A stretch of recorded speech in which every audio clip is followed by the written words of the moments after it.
Welcome to Six in the City, the podcast where 620-somethings talk about shit and some of them live in cities. I'm Jen. I'm Lexi.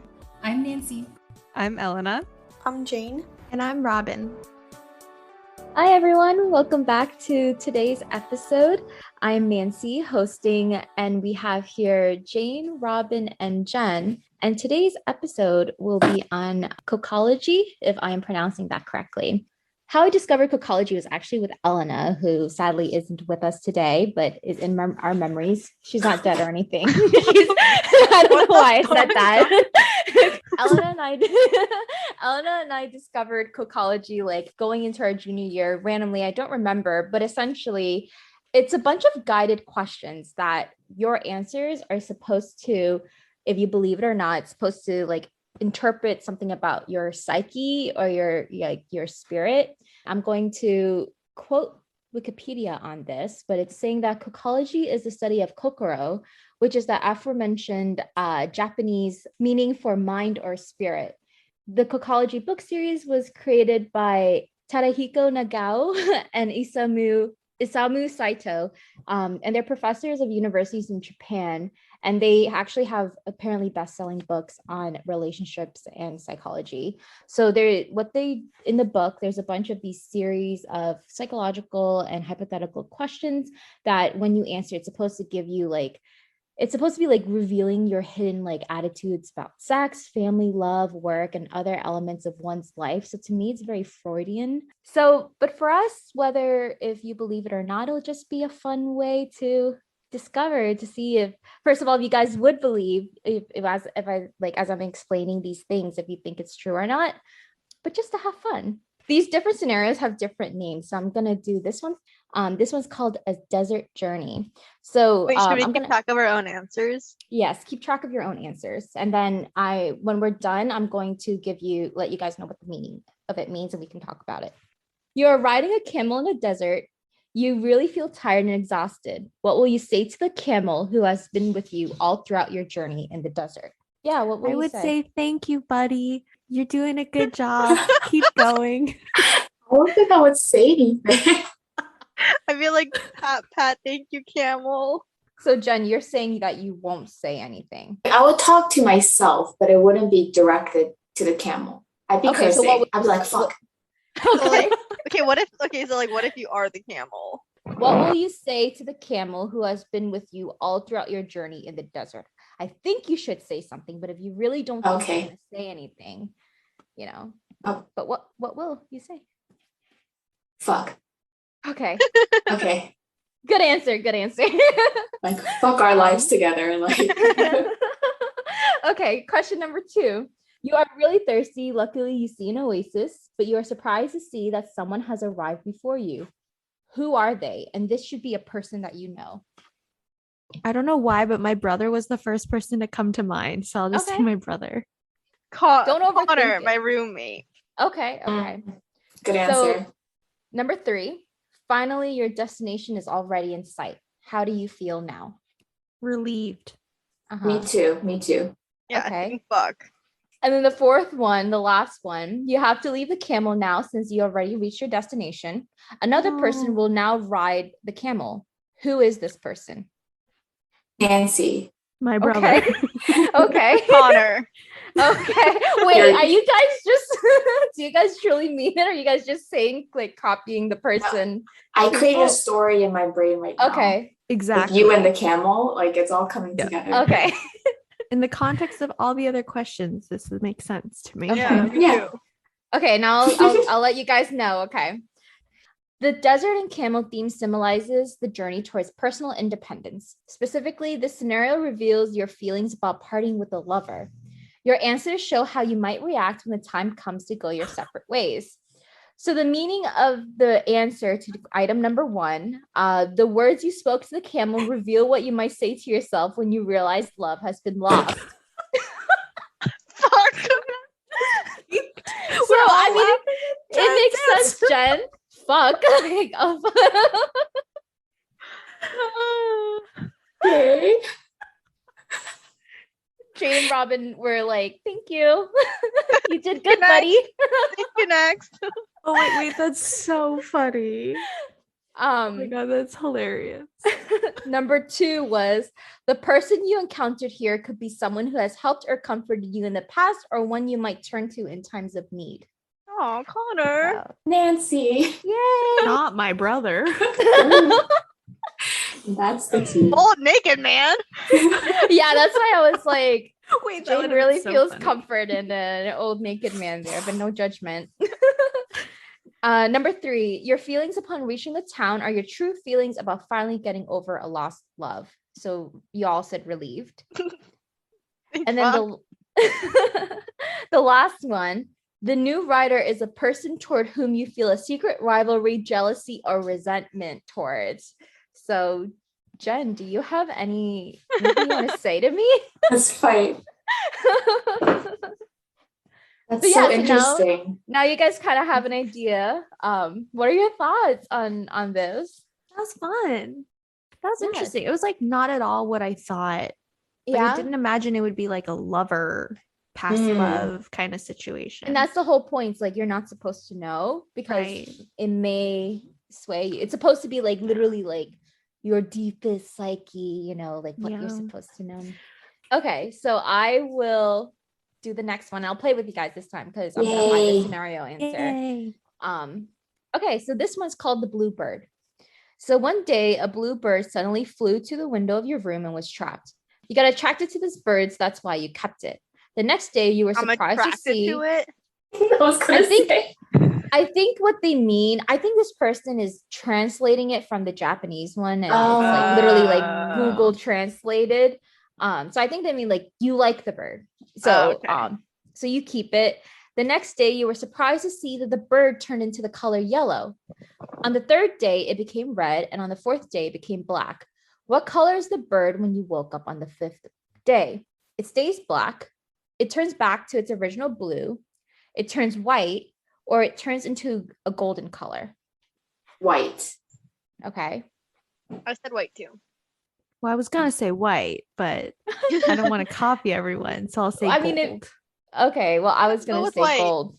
If you want to, I think if you were gonna say white. Okay, so we have 3 whites and 1 gold. So the bird that flew into your room seemed like a symbol of good fortune, but suddenly it changed color, making you worry that happiness would not last. Your reaction to the situation shows how you respond to difficulties and uncertainties in real life. So those who have said that the bird stays black have a pessimistic outlook, which no one here was. Those who said that the bird turns blue again are practical optimists. Now, those who said that the bird turns white, which is Jen, Jane, and Robin, are cool and decisive under pressure. And those who said the bird turns golden can be described as fearless. Thoughts? White is indecisive? No, white is cool and decisive under pressure. Interesting. Would you guys agree? No. Yeah, I don't think I'm decisive. I feel like this bunch is notoriously indecisive. Yeah. Wait, Nancy, what was your color? Gold, and it meant fearless. I don't know. I'm a scaredy cat. What's the reason you guys chose your colors? I like gold. Okay. I thought like a gold bird. Unique. I don't know. I just imagine like a white dove. I didn't want it to change back to a same color. Me too. Okay, this one is called A Night at the Symphony, and it seems like it's also a multiple choice one. I love multiple choice. Oh, sorry. No worries. So there's something magical about a night at the symphony, a sense of expectation and pure pleasure. Imagine being able to take, again, I think they're translating it directly from the Japanese one. So I think a little sexy. Some meaning might be lost here. Imagine being able to take a place on that stage among the other musicians, a once-in-a-lifetime chance to perform at your very best. If you could join the orchestra, what instrument do you see yourself playing? There's 4 options: the violin, a string bass, trumpet, or the flute. The flute. Violin. Oh. Well, I played the flute for real, so Me too. Was gonna I played say the that, violin. Look at us. but because of that I wanna play the trumpet. Okay. I actually played the clarinet. Yes, let's get it. Band for life. I'm choosing violin. I hate woodwinds. So musical instruments are symbolic of members of the opposite sex. The pairing of you and your instrument shows how you perceive yourself in making the music of love. Oh my goodness, it is sexy. The music of love. The instrument you chose gives insight into what you think of as your strongest love-making technique. Wow, this is spicy. Okay. So the violin. Violin demands sensitive finger work and a delicate touch with the bow to draw forth the music from the taut strings. You see yourself as having the same awareness and skill in locating and playing upon your partner's most sensitive points. There's a sense of adventure in the way your hands can create such beautiful music by running over the same familiar notes. Why is this so long? Okay, wait, I feel so violated right now. So the string bass, which no one here chose, there's a feeling of power gone from taking position behind an enormous bass and making it call out in a tremendous moon. Tremendous moan. In love, your skills rest in the ability to bend your partners to your will, taking complete control and driving them onwards to pleasure they never imagined they could experience. You never ask permission, but that dominating character is what makes you so irresistible. I hope there's at least consent if Yeah, what the fuck? Wow, so this person likes control. This person is the dominant. Yeah. Trumpet. There's no getting around it. Your mouth is the strongest weapon in your arsenal. Whether it's whispering love talk in your partner's ear or exploring them with your lips, you have all the characteristics of the oral personality. Nice. Flute. The flute demands incredible patience from those who want to master it. You show the same patience in the way you wear down your partners with persistence, determination, and stamina. Your lovers are often taken off guard when what they thought would be a brief recital quickly develops into a full concerto in 6 movements. Oh, wow. Okay, Jen, you have stamina. Oh, is that what it means? I was like, is this a compliment? Yeah, you can last a long time. That went a lot more in depth than I thought. yeah, I know. Right. I was not ready for that. So this one's called Where the Sky Meets the Sea. And Aww. there are breathtaking mountain vistas, sweeping metropolitan skylines, rugged tracts of forest that stretch as far as the eye can see, and gentle country landscapes dotted with fields and farms. But of all the scenic views in the world, none can stir the imagination and calm the soul like the unbroken line where the sky meets the sea. That blue horizon in a vast space, inviting the mind to relax and unwind, to soar above and drive within to dream. You are staying at a resort hotel with an ocean view.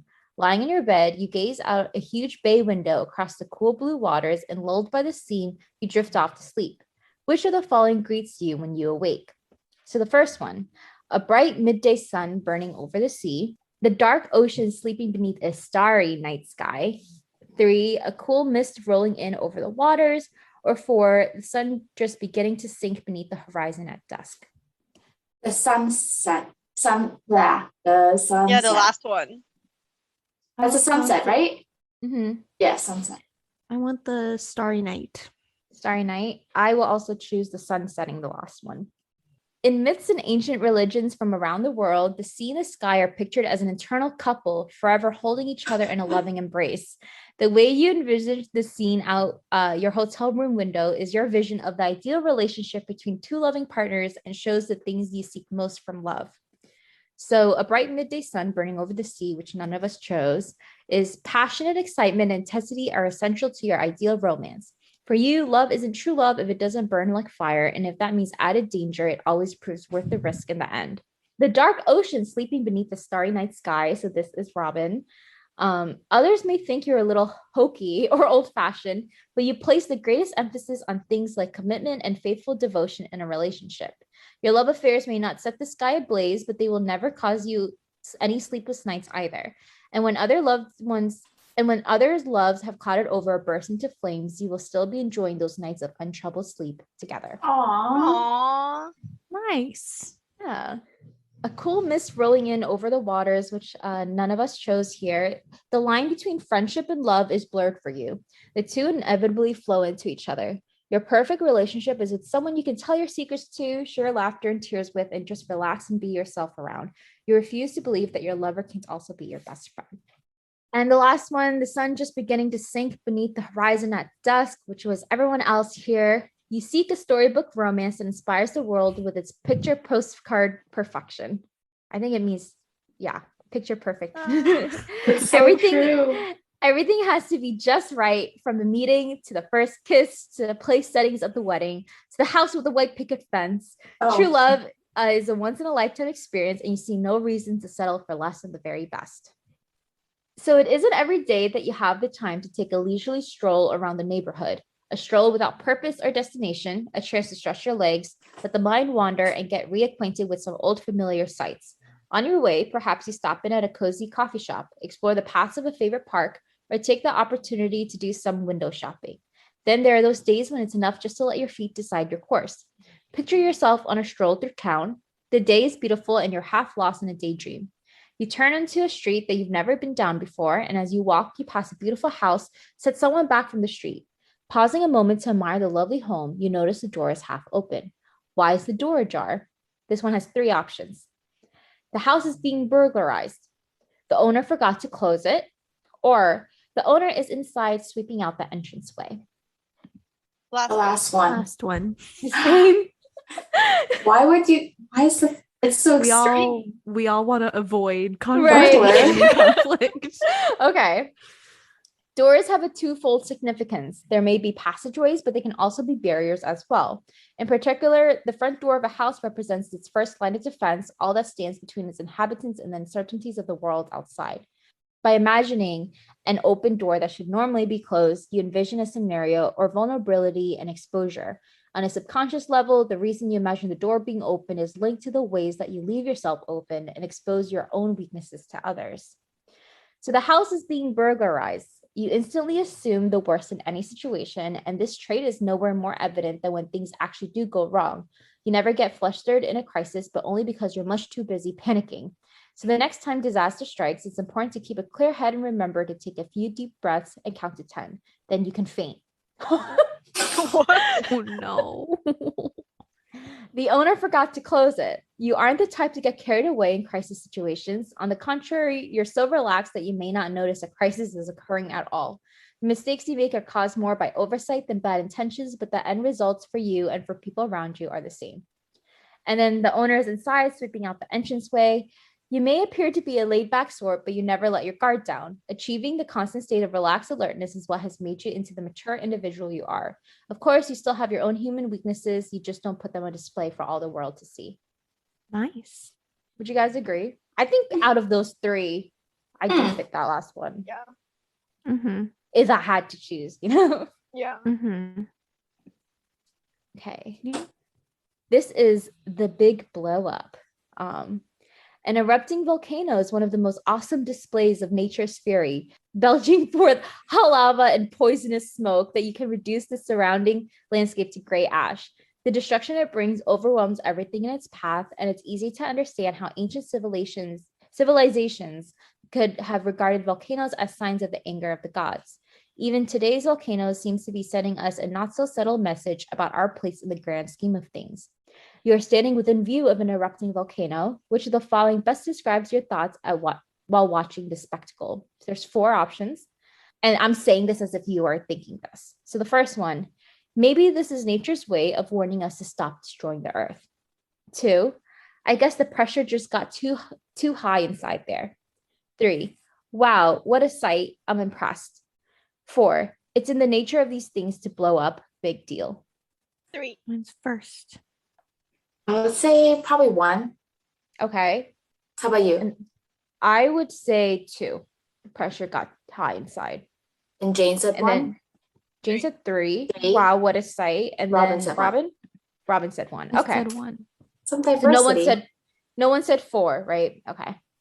So the thoughts you had about the volcano are linked to the way you react to explosive power, specifically the anger of a superior.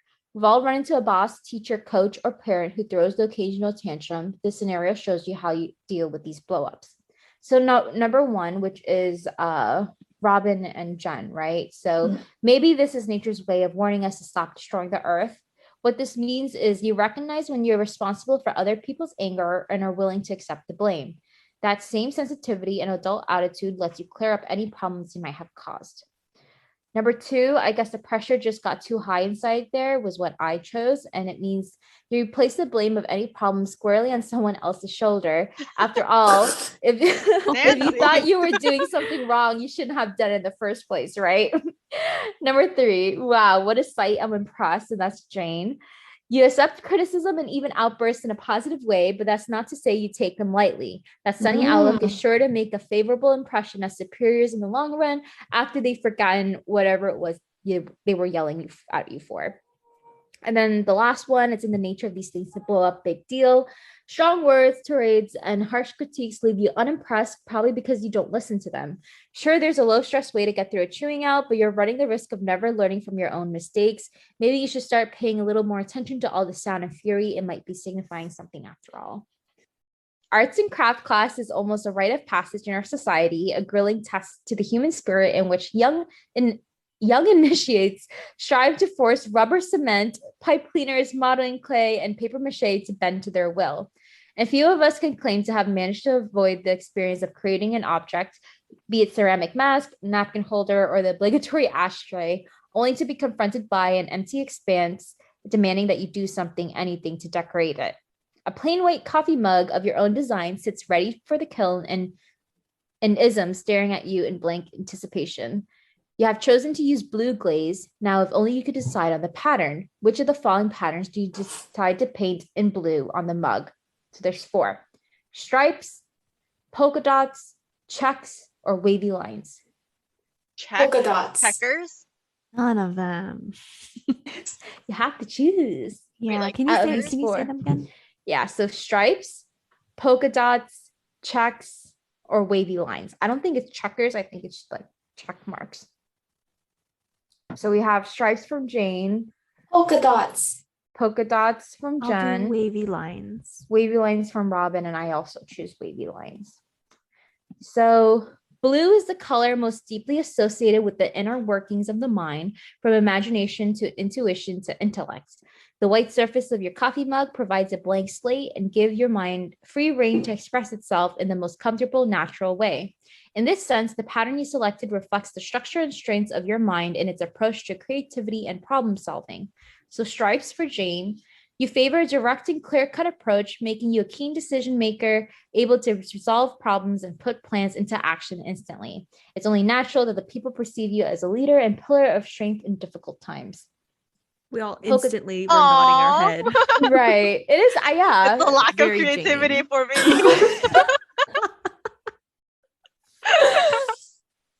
No, it's the clear need for direction, instruction. Right. It's straightforward. Structure. Straight to the point. Polka dots for Jen. Your strength lies in the adaptive, artistic nature of your mind. This may make you appear to be a little offbeat, perhaps even eccentric to some, but you make a real contribution to the world as a creator with a unique vision. What a backhanded compliment. Means Jen, it means you're quirky. Yeah, you're eccentric. Okay, thank you. I'm not the one writing this, okay? I'm reading it. So checks, none of us here. You excel at mastering the demands of the everyday, but in no way does that make you average or ordinary. Few people are able to organize their lives with such quiet efficiency. And the result of your efforts is that you always seem to have the time, wealth, and compassion to share with those in need. And then wavy lines for Robin and I. Your gift is in generating an atmosphere in which it's easy and comfortable to feel and express love. It's not that you crave attention or affection, but people just naturally feel good about taking care of and supporting you. And all that goodwill has a ripple effect, touching the lives of those around you in subtle ways. Ask the people who know and love you, the world is a better place for you being in it. This one was so accurate. Yeah, this one was pretty accurate. Yeah. Great. I like this one. This one was nice. Yeah. This one's called Look Out Below. So keeping plants offers us the chance to give without any promise of reciprocation, gratitude, or reward. It's true that they ask for little, just some water and sunlight, but in a material sense, they give even less in return. Nonetheless, houseplants enjoy popularity that seems out of proportion to any decorative function they might perform. Perhaps we keep them because they feel a very human need, the need to be needed. A potted plant you've been trying to keep on your balcony falls over the ledge it was sitting on. You run outside to survey the damage. What do you see? So there's 4 options. Number 1, the plant landed in the ground upright and intact. Number 2, the pot broke, but the plant seems to have survived the fall. Number 3, the pot and plant are both smashed beyond recovery. Number 4, for some strange reason, there's no sign of either pot or plant. What the fuck? 2. Yeah, I would say 2. Same. 2. Same. Okay. The sheltered life of a potted plant corresponds to a hidden garden side of your character and the ways you try to keep the world from penetrating your social mask. It's very interesting. So the first one, the plant landed on the ground upright and intact. You appear to be strong and confident, are always eager to demonstrate your coolness under fire, but beneath that tough facade is a person more concerned with keeping up an image than actually living it. Oh my goodness. The pot broke, but the plant seems to have survived the fall, which is all of us here. You seem calm and unflappable to others, but the reality is you just hate to show your emotions. Those pent-up feelings within you just keep growing and growing, and no pot can hold them in forever. The pot and plant are both smashed beyond recovery. You seem to be soft-spoken and self-effacing, but that natural listener is crying out for a chance to shine center stage. You're only waiting for an opportunity to break out of the self-imposed mold that confines you. It's also pretty sad. And then number 4, for some strange reason, there is no sign of either plant or pot. You excel at generating excitement and making others laugh, and people see you as the life of the party, even when there's no party in town. But that glib exterior hides a seriousness and even a shy side that you choose not to show the rest of the world. They say that police develop a sixth sense about criminal mind, and each of us have a little bit of that criminal mind inside, which is why the police can never afford to be off duty. If you were a cop, how do you think you'd handle the pressure of the beat?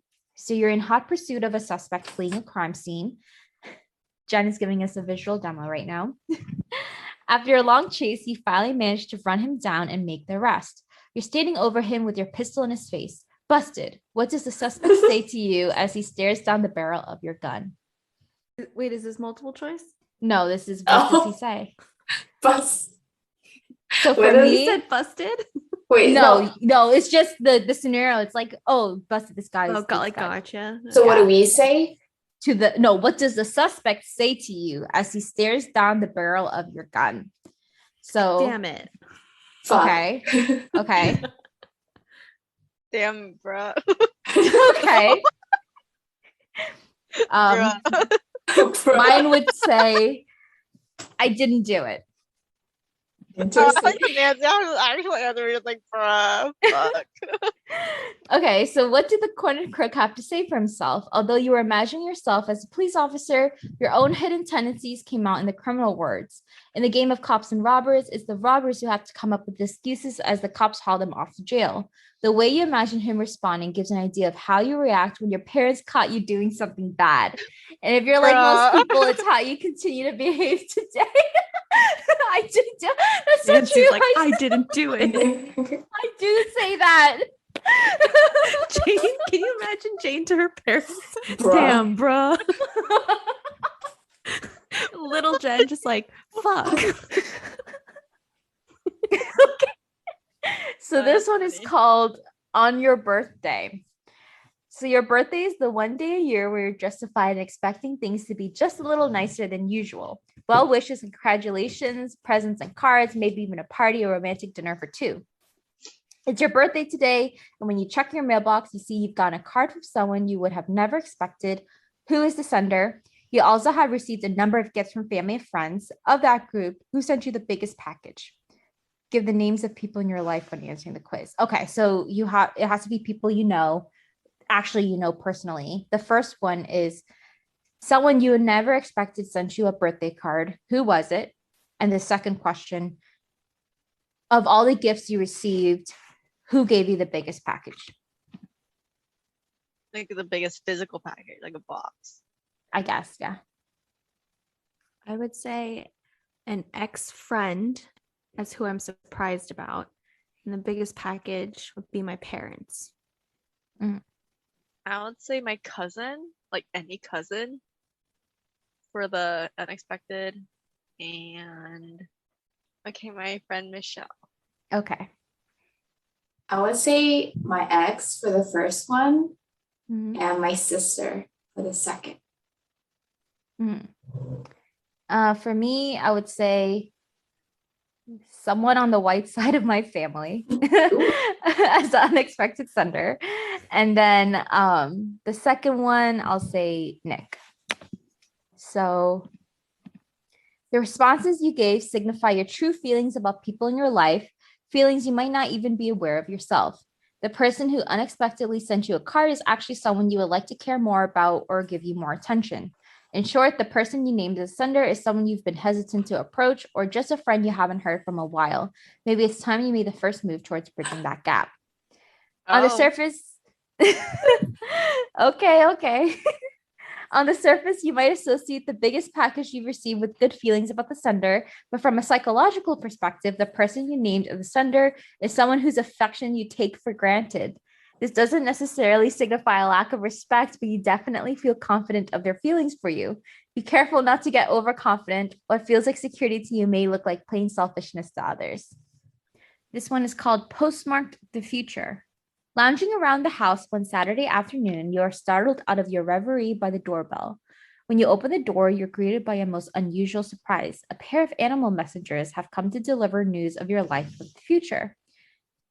But when you open their messages, you see they contain very little predictions of what lies in store for you. One of the animals has brought a letter foretelling a life of happiness and contentment. The other prophesies only disaster and despair. Which of the animals below brought glad tidings and which an omen of doom? So there's 5 and you have to pick a different animal for each. So you pick 2 of the 5. So the first one's a tiger. The second one's a dog. The third one's a sheep. The fourth one's a parrot. And the fifth one's a tortoise. So you have to pick one that gave you good news and one that gave you bad news. Dog, good news. Parrot, bad news. Okay, I would say tiger for good and tortoise for bad. Tortoise. I would also say similar to Jane, dog for good, but then similar to Jen, tortoise for bad. Yeah, fuck tortoise. Wait, no, that's not why I chose them. But we'll unpack that later. You go, Nancy. Dog for good and tiger for bad. Oh, so there's a mix. Yeah. I thought you had chosen tiger for good, but I don't know. Let's see what it means. Okay. So for most people, the future is greatly influenced by their selection of a mate or life partner. The animal messengers in the scenario actually correspond to your own perceptions of the kinds of people likely to bring you joy and grief. Animals are rich and complex in psychological significance with a range of positive and negative attributes and associations.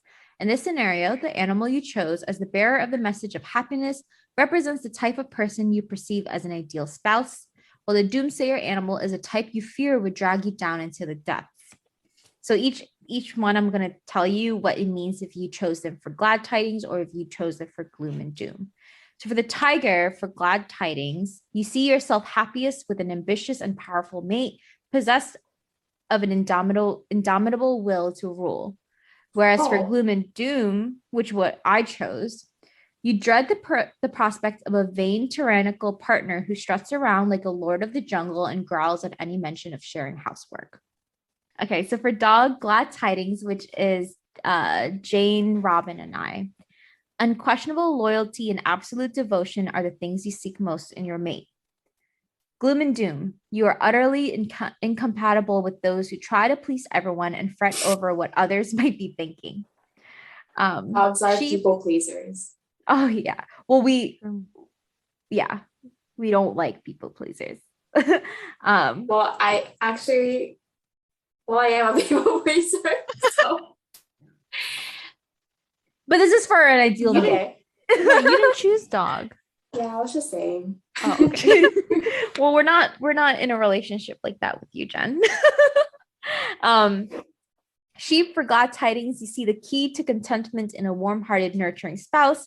Whereas for gloom and doom, you fear winding struck with the boring homebody, content to spend each day grazing the same old patch of grass. So parrot, was it Jane that says bad? So for glad tidings, nothing would suit you better than a talkative, fun-loving partner who knows how to make you laugh. Whereas for gloom and doom for Jane, no one can suit you worse than chattering layabout with a severe allergy to work. Wait, chattering what? Chattering layabout with a severe allergy to work. So I guess a lazy person who just lays around. Yeah, couch potato. So accurate. And then tortoise, I think Robin and Jen both said gloom and doom, right? Okay, so for glad tidings, your match made in heaven is serious, dependable, and sure to be there in your hour of need. Whereas for gloom and doom for Robin and Jen, the prospect of a lifetime spent with a frustratingly slow-moving, slow-witted partner is your worst nightmare. So we have one last one that's a multiple choice with 4 options. It's called Who's Got the Buttons? So how do you make your choices when shopping for clothes? Are you lured by certain colors or patterns? Do some brands have the power to make you reach for your credit card? Or are you an inveterate bargain hunter who can't resist the chance to save 40%, even if it's something you don't really want or need? Think of the clothes that are already in your closet. You may see patterns other than paisley, tartan, and flower print begin to emerge. Specifically, think of your favorite blouse or shirt. Now visualize the number of buttons on the front. How many buttons are there? And how do you keep them buttoned when you have the shirt on? So you'll choose the nearest answer from the choice below. So you're thinking of your favorite shirt, blouse or shirt. So number 1. Like a dress shirt, like a fancy shirt, right? Your favorite blouse or shirt. Doesn't say that it has to be fancy. It's just your favorite top. Yeah. Number 1, it has more than 5 buttons down the front and I buttoned them all. Number 2, there are 2 or 3 buttons on the front and I buttoned them all. Number 3, there's a row of buttons on the shirt and I leave 1 or 2 at the top unbuttoned. And number 4, there are no buttons on the shirt. So you're choosing the nearest answer from the choice below. 4. 4. So 3. Jane's 3, Robin, Jen, and I choose 4. So few people consciously make button count a deciding factor when choosing their wardrobes, but as in most matters of taste, the subconscious plays an important role. There are many things in life that are uncontrollable, but there are also some in which we have the power of final say. Buttoning is one. Deciding how we spend our money is another. Both behaviors are ways of expressing one sense of freedom or control, and your buttoning habits actually reflect the way you handle your finances. Interesting. So number 1, it has more than 5 buttons down the front and I buttoned them all. You are very conscientious with your money, never splurging or spending recklessly. Regardless of your income, you set a budget, follow it, and somehow manage to put something away as well. Some might call you tight, but you're on the straight and narrow path to financial security. Number 2, there are 2 or 3 buttons on the front and I buttoned them all. You take a middle-of-the-road approach to managing your personal finances. You aren't afraid to spend on the things you want, but you don't like to throw away money frivolously either. You're one of those rare people in control of and not controlled by their money. Number 3, which is Jane, there is a row of buttons on the shirt and I leave 1 or 2 at the top unbuttoned. You have specific goals and invest every spare penny in them. On the other hand, you're a moderate spender in areas not directly related to realizing your dreams. That single-minded sense of purpose makes you a prime candidate for conversion one day to the button-down look adopted by people who are used to getting what they want from the world. And then 4, there are no buttons on the shirt. Robin, Jen, and I. Your fiscal model is a penny saved is a penny wasted. You charge like a wounded bull and don't look back to survey the damage. Get used to the jeans and t-shirt look. If you keep up the pace, that might be all you're able to afford. Oh my God. I feel attacked. I feel seen.